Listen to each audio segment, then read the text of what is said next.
Welcome to the Listening Time Podcast. I'm Connor from Polyglossa.com, and you're listening to episode 23 of the Listening Time Podcast. If this is your first time here, welcome. I'm glad you found this podcast. The purpose of this podcast is to help you improve your listening comprehension in English. The way that it works is that in each episode, I talk about one or two topics, and I talk about them in a natural way using natural words and expressions, but I speak a little bit more slowly and a little bit more clearly than the average native speaker speaks. In this way, you can understand me a little bit better than you can understand other native speakers. So hopefully, after using this podcast as a tool to help you improve your listening, eventually you'll be able to understand me very well, and then you can move on to real podcasts made for English speakers. And with each episode, you have the transcript available, so you can access that in the details part of the episode. This is also a great tool that will help you, because if you can't understand all the words or phrases that I'm saying, you can use the transcript and fill in those gaps. The word gap just refers to a hole or a space. So when you fill in the gaps, that means that you learn those things or fill in those holes that were there the first time. So the transcript will help you do that. So also remember to share this podcast with anyone else who might find it useful. And please give it a like, a rating, a review if you're listening on Apple Podcasts. So today I'm going to talk about creativity and innovation.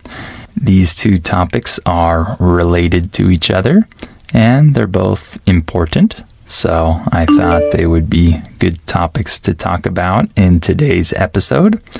And before we start, also remember to sign up for our $1 listening practice seminars at Polyglossa.com.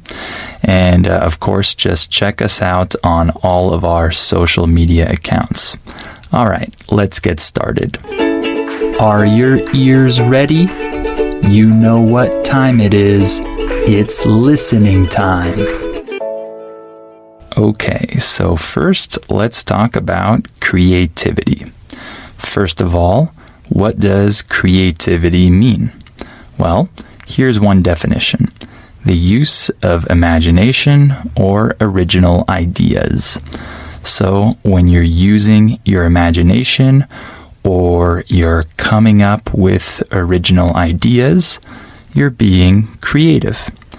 When I use the phrase come up with, I'm saying that you have a thought or you have a new idea. So if I say he came up with a plan, I'm saying that he had an original idea for a plan. So this is creativity. There are many types of activities and things that involve creativity. For example, art. I talked about this in the previous episode. Art requires a lot of creativity because you need to create something from nothing. So, of course, that involves the use of your imagination or your own ideas to create something and express yourself through that art. Also, games can be creative. For example, when children invent new games and they think of new ways to play, this involves a lot of creativity, of course. They have to invent these games from their imagination. And in general, new ideas involve creativity. So if I think of an original idea, I'm being creative with my mind. So just thinking can be creative. Thinking can involve creativity. And then also inventions and innovation involve creativity. Of course, we're going to talk about innovation in just a little bit. So let's talk about some of the benefits of being creative. So first of all, creativity allows you to be a critical thinker. When we say critical thinker or critical thinking in English, we're talking about being able to think deeply about concepts and problems and be able to process these ideas in our mind. This is critical thinking. So if you're a creative person, you can usually think critically about different topics, right? You might not just accept what people tell you. You might not just say, okay, that's the truth, that's right. You might actually question that idea, and you might try to test it for yourself and think critically about it to arrive at the truth. This is being creative and thinking critically. Another benefit of being creative is being able to solve problems. Of course, this is related to critical thinking as well. So, more specifically, if you're presented with a problem, you'll be able to think of ways to solve it. If you have creativity, you're able to think about multiple different ways, multiple different ideas that might help you come to a solution to solve your problem. That's another benefit. Another benefit of being creative is that it helps you relieve stress. This is an interesting one. This is one that I found when I was searching online about the benefits. I didn't really think of this as a benefit, but now that I kind of think this through a little bit more, it makes sense, because oftentimes you feel stuck, you feel like you have a lot of stress and you can't release your mind from this stress. But if you're creative, it might help you find ways to release this stress and to help your mind think about other things or deal with this stress in different ways. I think there are many ways that being creative might help your mind escape from stress. So that's another benefit. And another one is that it helps your confidence level. So if you're more creative, you often have more self-confidence.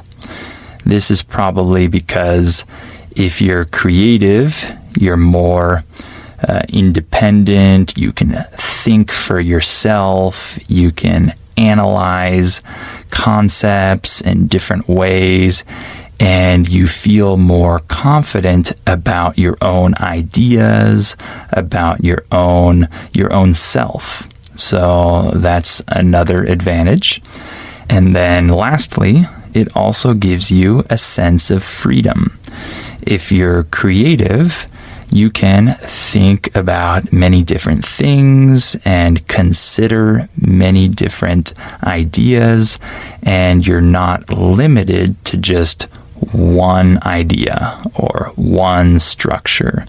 It allows you to feel more free in your life. So, how do we foster creativity? the word foster means to promote something, to help something grow. So if I say foster creativity, I'm saying, how do we help creativity grow? How do we promote creativity? So the first thing that you'll want to do if you want to foster creativity is to start at a young age. This is really important because when we're children, we have the opportunity to be creative and train our creativity, right? In certain cultures, creativity is encouraged in children, and these children usually invent many different games, and they're involved in many different forms of art, and they can learn a lot about the world around them, and they can just create things in general. They're a little more free in that sense. But in other cultures, creativity might not be that encouraged.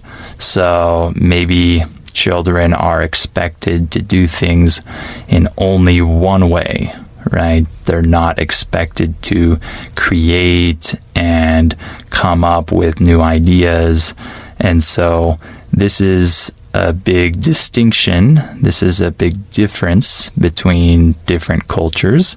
And so some cultures have more creative children on average, and other cultures have less creative children.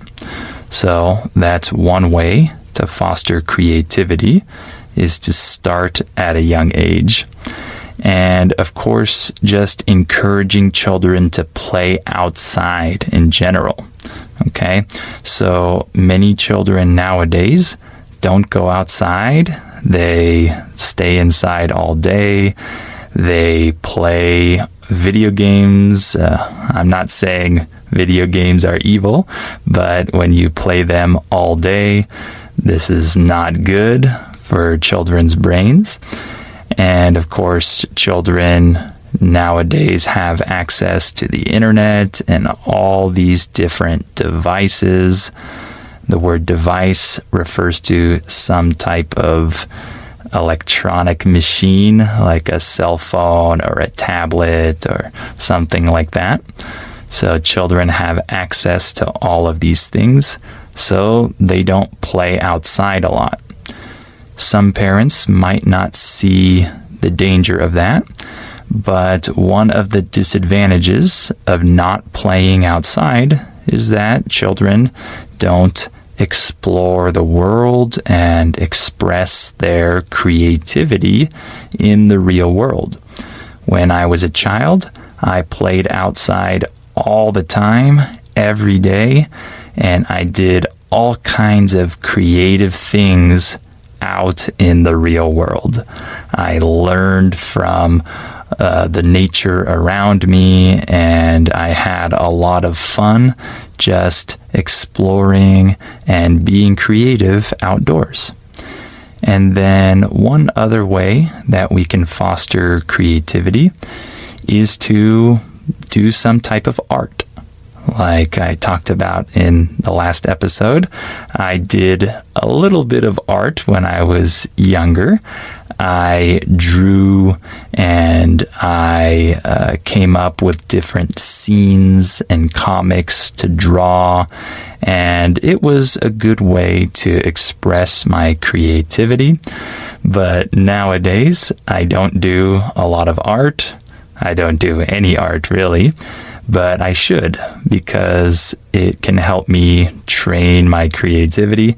So maybe I'll do this after recording this episode. Maybe I'll think about some type of art that would be good for me to do. But for children, it's very important that they have the chance to explore art if they're interested in it. Maybe they're not interested in art, and that's okay, but some children really like art, so it would be a good idea to give them the opportunity to explore that and to develop their creativity. So, lastly, what are the consequences of not being creative? Well, if you're not allowed to be creative, usually you have a harder time expressing yourself. So you don't have many ways to express your feelings or ideas if you don't have creativity. And this can cause a lot of stress, right? It can cause you to lose confidence in yourself. That's another disadvantage, is that you might not feel very confident, and you might not feel like you have the right words or the right ideas to present to other people, and you might have a lower view of yourself. That could be another disadvantage. And you might not be able to think critically in general. So if you're not creative, you're probably not going to think deeply about different topics or find different ways to solve problems. So that could also be a disadvantage. And then lastly, you probably won't have a lot of innovation in society if the society doesn't allow for creativity. So now let's transition into the other topic, which is innovation. What is innovation? Innovation is the act of making changes to something already established, especially by introducing new methods, ideas, or products. Okay, so when we take something that already exists and we make changes to it or improve it by adding something new or making a new change, this is innovation. So normally when we think of innovation, we think of technology, right? That's probably the most obvious form of innovation that we see today. But innovation can also take on other forms.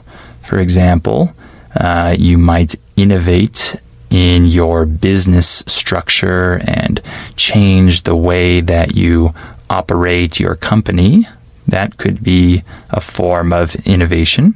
And for example, you can be innovative on the job, in your own career, in your job. You can deal with challenges or problems in an innovative way, in a way that other people haven't dealt with these challenges in the past. So there are many ways to be innovative in your life. So let's just talk about a few examples of technological innovation. So one of the greatest innovations of all time was Johannes Gutenberg's printing press. The printing press is the machine that prints text on paper, right? So in the past, we didn't have very efficient printing presses, and so it took a long time to make copies of texts and books and things like that. But Gutenberg's printing press was completely revolutionary. All right, when we say that something is revolutionary, this means that it completely changed everything, right? So it was revolutionary because with each press, we could print 3,600 pages per day. So that was a huge improvement over the printing presses before Gutenberg's printing press. So that innovation was extremely important, and we consider it one of the most important innovations of all time because it allowed very important texts to be copied and printed and distributed all around the world, right? For example, the Bible. Before this printing press, the Bible was usually hand copied, right? It was done by manuscript, which means that the people wrote it by hand. And it took a long time to copy the whole Bible and distribute it. But with this printing press, we were able to make many, many copies of the Bible and other texts very easily and very fast. So you can imagine the difference that innovation made. So another form of innovation was paper currency. The word currency refers to the money that you carry in your wallet. So the currency in the US is the dollar, right? So paper currency was used, I think, only in China a long time ago, since the 9th century, but it wasn't used in Europe until the late 17th century. So before paper currency, people had to exchange goods. We use the word goods to talk about things like gold, silver, animals, vegetables, jewels, things like that. So people had to exchange these goods, and it was harder to buy things and sell things in an efficient way. But with paper currency, this was revolutionized, and after that, people were able to buy and sell and trade much more easily. Of course, today we have many problems with paper currency. We have something called inflation, right? This is a big problem nowadays. So we're facing new challenges with this invention of paper currency. But at the time, it was a big step up from just trading physical goods, right? And then lastly, let's just talk about the cell phone. This is also one of the biggest innovations of all time. The first cell phone was invented in 1973. Before that, we had home phones, right? Today, we sometimes call those landlines. A landline is a phone that you have at home. So when the innovation of the cell phone took place, this started a lot of new ideas. And of course, throughout the next decades, different companies started producing different cell phones, and each one was better than the last one. And then finally, we have the invention of the smartphone, right? So the smartphone first came out in 2007. I'm sure a lot of you remember that, right? The very first iPhone. And so this was a huge innovation because starting from that time, people could access the internet from their pocket.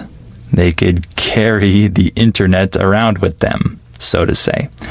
Of course, this was completely revolutionary, and nowadays, almost everyone who has a cell phone has a smartphone, and most people can't imagine their lives without this device, without this smartphone.